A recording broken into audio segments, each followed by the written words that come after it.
conflict? Well, if I just give you my wife Nadia's family's experience, who, as you say, are Palestinian.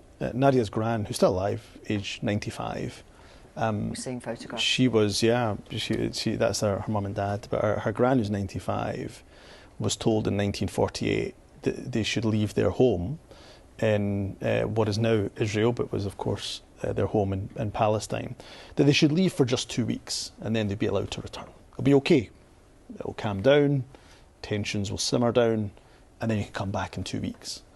And of course, they were then made permanent refugees, firstly in Gaza, and then thank goodness we managed to get them out of Gaza after about 6 months post October the 7th, and so being made refugees again. So those 40,000 people who've not been, I don't call it expelled, they've not even been forcibly removed. It is a version of ethnic cleansing to forcibly remove a group of people and replace them with another.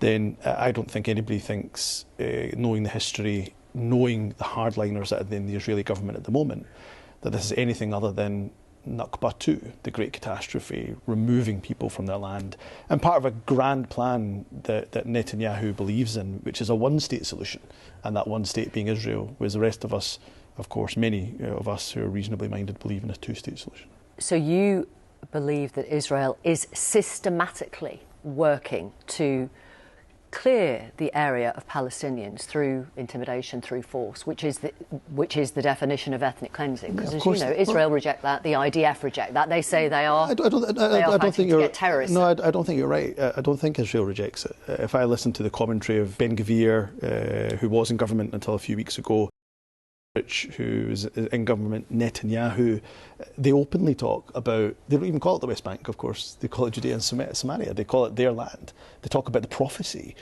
So I don't think that they would deny it. I think they believe that that land is theirs. And this is just another symptom of decades of international failure by the international community for any meaningful peace process and two-state solution. I've always said, and said for many years, and particularly with more urgency since October the 7th, that if the British government, the UK government want to be helpful and useful when it comes to a meaningful peace process, one of the things they could do is immediately recognise a Palestinian state. You can't say you believe in a two-state solution when you only recognise one side of the equation.